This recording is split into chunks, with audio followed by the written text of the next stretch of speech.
Hi అండి. అందరికీ నమస్తే. My dear Ravan part 2 part 1 చూసి పార్ట్ 2 చూడండి. అర్జున్ రెడీ అయ్యి కిందకి వస్తున్నాడు మెట్ల మీద నుంచి. డైనింగ్ టేబుల్ మీద కూర్చున్న వాళ్ళైతే అలా చూస్తూ ఉన్నారు. ఎందుకంటే మన బాబు టోటల్ బ్లాక్ సూట్‌లో కండలు తిరిగి, బాడీ వైట్ స్కిన్‌తో చురకత్తిలాంటి చూపు, స్టైల్‌గా ఉన్న గెడ్డం, మొఖంలో కోపం. అసలు చెప్పాలి అంటే ఎంతో అందంగా ఉన్నాడు. అంటే చెప్పడం కూడా కష్టమే అంత అందంగా ఉన్నాడు. అర్జున్ డైరెక్ట్‌గా వచ్చి డైనింగ్ టేబుల్ మీద ఉన్న స్పెషల్ చైర్‌లో కూర్చున్నాడు. పనివాళ్ళొచ్చి టిఫిన్ ప్లేట్‌లో వడ్డించారు అందరికీ. అర్జున్ తినకుండా కోపంగా నలుగురి వైపు చూస్తున్నాడు. ఆ నలుగురు కూడా తినకుండా భయంతో ఒక్కసారిగా చెమటలు కారిపోతున్నాయి వాళ్ళకి. అర్జున్ వాళ్ళ వైపు కోపంగా చూస్తున్నాడు. వాళ్ళు కూడా భయంతోనే చెమటలు పట్టేస్తున్నాయి. వాళ్ళెవరో కాదు అర్జున్ తమ్ముడు అన్నావ్. అర్జున్ ఆఫీస్‌లో మేనేజర్‌గా ఉన్నాడు. ఇక అర్జున్ చెల్లెలు బీటెక్ సెకండ్ ఇయర్ చదువుతుంది. ఇక అర్జున్ సెకండ్ చెల్లెలు అంజన ఇంటర్ ఫస్ట్ ఇయర్ చదువుతుంది తను. ఇంకా అర్జున్ అత్త కొడుకు సూర్య అర్జున్ ఆఫీస్‌లోనే మేనేజర్‌గా చేస్తున్నాడు. అసలు ఇంట్లో అయితే చాలా మందే ఉంటారు. అర్జున్ తండ్రి రఘునందన్ వర్మ, తల్లి శ్వేత, నానమ్మ ఇంద్రజ, తాత జయశంకర్ వర్మ. అర్జున్‌కి ముగ్గురు అత్తలు. కానీ ఇంట్లో ఇద్దరే ఉంటారు. ఇంట్లో వాళ్ళ భర్తలతో సహా. టోటల్ ఫ్యామిలీ మొత్తం ఇక్కడే ఉంటారు. పెద్దత్తకు ఒక కొడుకు సూర్య. చెల్లి సంజన చదువుకుంటుంది. MBBS second year. ఇక సెకండ్ అత్తకు ఇద్దరు కూతుళ్ళు. అను ఎంటెక్ ఫస్ట్ ఇయర్ చదువుతుంది. రెండో కూతురు మను ఎంబీబీఎస్ సెకండ్ ఇయర్. ఇదేనండి మన అర్జున్ ఫ్యామిలీ. కన్‌ఫ్యూజ్ ఏమీ లేదు కదా! ఇక ఏంటంటే అర్జున్ బాబు వాళ్ళ మీద ఎందుకు కోపంగా ఉన్నారు అంటే నైట్ వాళ్ళు పబ్‌కి పార్టీ అని వెళ్లారు. నైట్ లేట్‌గా వచ్చారు. అండ్ నిన్న మొత్తం ఆఫీస్‌కి, కాలేజీలకి డుమ్మా కొట్టేశారు. అందుకే వాళ్ళు భయంతో వణికిపోతున్నారు. అర్జున్ అందుకే కోపంగా ఉన్నాడు. మొత్తం అందరూ వెళ్ళేవాళ్ళే. కానీ మిగతా ముగ్గురు వర్క్ ఉందని పార్టీకి వెళ్ళలేదు. లేకుంటే అందరి పిల్ల బ్యాచ్‌కి పడుండేది. ఇక వీళ్ళ నలుగురు దొరికిపోయారు పాపం. ఎవరికి చెప్పి వెళ్లారు పార్టీకి అని గట్టిగా గర్జించాడు అర్జున్. ఇంట్లో అసలు ఎవరికీ చెప్పకుండా వెళ్లారంట. ఏమనుకుంటున్నారసలు? అని గట్టిగా అరిచాడు అర్జున్. అంతే వీళ్ళ నలుగురికి భయంతో చేతులు వణుకుపోతున్నాయి. చెమటలు పట్టేశాయి. చెప్పండి అని ఇంకా గట్టిగా అరిచాడు అర్జున్.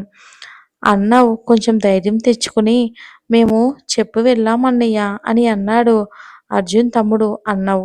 ఎవరికీ చెప్పలేదు అని చెప్తున్నారుగా ఇంట్లో అని అన్నాడు అర్జున్. మేము నైట్ సడన్‌గా పార్టీ గురించి తెలిసింది. మా ఫ్రెండ్స్ బాగా బ్రతిమలాడారు. అందుకని వెళ్ళక తప్పలేదు. ఇంట్లో అప్పటికే అందరూ నిద్రపోయారు. అందుకని ఎవరిని డిస్టర్బ్ చేయటం ఇష్టం లేక ఆద్యకి చెప్పాము మేము పార్టీకి వెళ్తున్నామని. అన్నయ్య వస్తే చెప్పు అని కూడా చెప్పాము అని అన్నారు వాళ్ళు. ఆద్యనైతే ఇరికించేశారు. నువ్వొచ్చాక చెప్పిందని అనుకున్నాం అన్నయ్య. కానీ చెప్పలేదు అని ఇప్పుడే తెలిసింది అని అంటాడు అన్నావ్.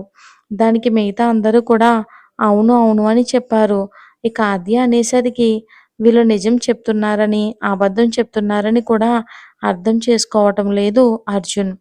ఆద్య ఇప్పుడు తప్పు చేసిందని అనుకుంటున్నాడు అర్జున్. ఇక అన్నావ్ సూర్య ఈరోజు నేను ఆఫీస్‌కి రావటం లేదు. నాకు కొంచెం వర్క్ ఉంది. మీరు వర్క్‌లో ఏ తేడా రావద్దు.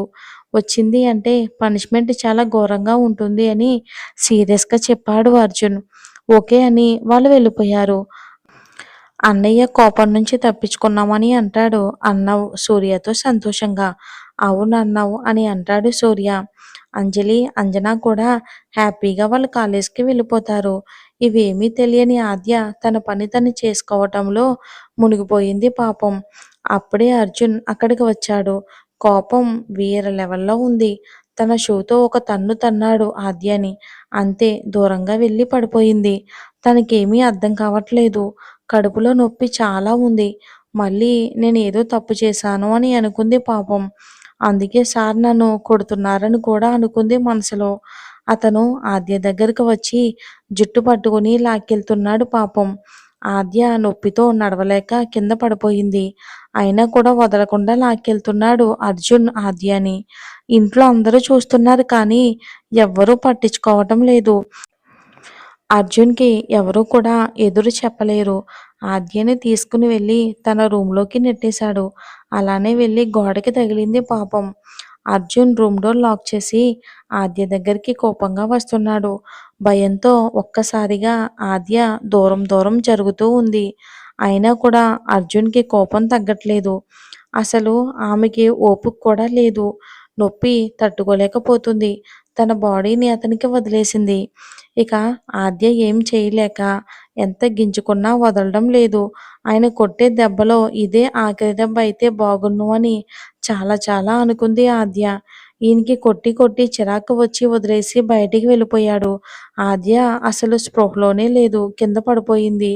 ఇక అర్జున్ డైరెక్ట్‌గా బార్ రూమ్‌కి వెళ్ళి ఫుల్‌గా తాగేసి అలానే పడిపోయాడు. ఇక సాయంత్రం ఎప్పటికో మెలుకువ వచ్చింది అర్జున్‌కి. మరి ఏంటో ఈ అర్జున్ అస్సలు అర్థం కావట్లేదు. కోపం కూడా వస్తుంది. ఇక ఇంటికి వచ్చి "తింగరదానా ఎక్కడున్నావే" అని గట్టిగా అరుస్తున్నాడు. అయినా కూడా ఆద్య పలకడం లేదు. అప్పుడే పిల్ల బ్యాచ్ మొత్తం ఇంటికి వచ్చారు. వాళ్ళు కూడా కాఫీ కోసం చూస్తున్నారు. ఎంత పిలిచినా ఆద్య రాకపోయేసరికి మళ్ళీ కోపం వచ్చింది అర్జున్‌కి. ఇంట్లో పనివాళ్ళు వచ్చి కాఫీ ఇస్తే తాగారు. "ఆద్య" అని గట్టి గట్టిగా పిలుస్తున్నాడు అర్జున్. అయినా సరే ఆద్య పలకడం లేదు. అర్జున్ కొట్టినా కూడా ఎప్పుడు మళ్ళీ తన పని తను చేసుకునేది. అలా చేయకుండా రెస్ట్ తీసుకున్నా, కొంచెం సేపు పడుకున్నా కూడా కూర్చున్నా డబుల్ కోటింగ్ ఉంటుంది. మళ్ళీ ఫుడ్ కూడా పెట్టరు. అందుకే ఎంత కొట్టినా ఓపిక లేకున్నా కూడా పడుతూ లేస్తూ అన్ని పనులు చేస్తుంది పాపం. ఇప్పుడు కూడా లేచి తన వర్క్ తను చేసుకుంటుంది అని అనుకుంటున్నాడు అర్జున్ ఎప్పట్లాగే. అర్జున్ రూమ్‌లోకి వెళ్లి చూసేసరికి ఆద్య మార్నింగ్ ఎలా అయితే ముడుచుకుని పడుకుని ఉందో, ఇప్పుడు కూడా అలానే పడుకుని ఉంది. అర్జున్ దగ్గరికి వెళ్లి ఆద్య మొహంపై చేతిని వేసి టచ్ చేశాడు. బాగా వేడిగా ఉంది. డాక్టర్‌ని పిలిపించు అని చెప్పి బయటికి వెళ్ళిపోయాడు. కొంచెం సేపటికి పనివాళ్ళు వచ్చి ఆద్యని తీసుకుని వెళ్లి స్టోర్ రూమ్‌లోని పడుకోబెట్టారు. ఇక డాక్టర్ కూడా వచ్చింది. ఆద్యని చూసి సెలైన్ ఎక్కించింది. ఫీవర్ తగ్గడానికి ఇంజెక్షన్ కూడా ఇచ్చింది. ఆయింట్మెంట్ రాసింది. మెడిసిన్స్ కూడా రాసింది మెడికల్ స్లిప్ మీద. ఆద్యని చూస్తే చాలా బాధ అనిపించింది డాక్టర్‌కి. బయటికి వచ్చింది. అందరూ హాల్‌లో ఉన్నారు. ఎవరికి చెప్పాలో అర్థం కావటం లేదు డాక్టర్‌కి. డైరెక్ట్‌గా అర్జున్ దగ్గరికి వచ్చింది భయపడుతూ. ఎందుకంటే అర్జున్ కోపం తెలుసు. "సార్ ఆ అమ్మాయి" అని మాట బయటికి వచ్చిందంతే. డాక్టర్ దగ్గర నుంచి "షటప్" అని గట్టిగా అరిచాడు అర్జున్. భయంతో చెవులు మూసుకుంది డాక్టరు. "సూర్య డాక్టర్‌కి మనీ ఇచ్చి పంపించు" అని ఆర్డర్ వేశాడు అర్జున్. "ఓకే బావ" అని డాక్టర్‌ని తీసుకుని బయటికి వెళ్ళాడు సూర్య. సూర్య డాక్టర్‌కి మనీ ఇచ్చి థాంక్ యూ అని చెప్పబోయి వెళ్తూ ఉంటే, "సార్ ఆ అమ్మాయికి ఈ టాబ్లెట్స్, ఆయింట్‌మెంట్ తెప్పించండి" అని మెడికల్ స్లిప్ ఇచ్చింది. సూర్య ఆ స్లిప్ తీసుకొని అర్జున్‌కి ఇచ్చాడు. అర్జున్ ఆ స్లిప్‌ని చింపి పడేశాడు. ఇక అందరూ డిన్నర్ చేసి ఎవరి రూమ్‌లో వాళ్ళు పడుకున్నారు. ఆద్యకి మెలకువ వచ్చింది. అసలు తన వల్ల కావటం లేదు. నొప్పిని భరించలేకపోతుంది. చేతికి సెలైన్ ఉంది. అది అయిపోతుంది. ఎవ్వరూ రావటం లేదు. ఏం చెయ్యాలో తెలియక చేతికి ఉన్న సెలైన్ మెల్లగా తీసింది. లేవటానికి కూడా ఓపిక లేక అలానే పడుకుంది. ఇక నెక్స్ట్ డే మార్నింగ్ ఆద్య లేచి ఫ్రెష్ అప్ అయ్యింది. కానీ అసలు ఆమెకి ఓపిక లేదు. పని చెయ్యాలి కాబట్టి లేచి తన పని తను చేసుకుంటుంది. అందరూ హాల్లోకొచ్చి కూర్చుంటే అందరికీ కాఫీ ఇస్తుంది. రోజూ పనులు చేసుకుంటుంది. ఇక ఆ రోజు కూడా తిట్టడం, కొట్టడం జరుగుతూనే ఉన్నాయి. ఆ రోజు నైట్‌కి కొంచెం ఫీవర్ తగ్గింది. నార్మల్‌గానే పనులు చేసుకుంటుంది. ఇక ఆ రోజు అంజలి, అంజన కాలేజ్‌కి వెళ్ళిపోయారు. 2 రోజుల తర్వాత ట్రెడిషనల్ డే ఉంది. కానీ వాళ్ళకు ట్రెడిషనల్‌గా రెడీ అవ్వటం నచ్చడం లేదు. అందుకే ఇద్దరు వాళ్ళ నాన్నమ్మతో తిట్లు తింటున్నారు. "మీరెందుకు రెడీ అవ్వరు? ఒక్కరోజు కూడా అమ్మాయిలా రెడీ అవ్వండి" అని తిడుతుంది వాళ్ళ నాయనమ్మ. వాళ్ళ ఇద్దరిని. "నేను రెడీ చేస్తా" అని అంది వాళ్ళ నానమ్మ. వద్దు అని వాళ్ళు తప్పించుకుంటున్నారు. అప్పుడే ఆద్య కాఫీ తీసుకుని వచ్చింది వాళ్ళ దగ్గరకు. వాళ్ళకిచ్చి వెళ్తూ ఉంటే ఆగు అని అంది. అర్జున్ వాళ్ళ నానమ్మ ఆద్యని. "చెప్పండి మేడం" అని అక్కడే నిలబడిపోయింది ఆద్య. మరి ఆద్య కథ ఏంటి? తన గతం ఏంటి అనేది వచ్చే ఎపిసోడ్‌లో తెలుసుకుందాం. స్టోరీ నచ్చితే లైక్ చేయండి. మీ స్టోరీ మీద అభిప్రాయాన్ని కామెంట్ రూపంలో తెలియచేయండి. Thanks for watching.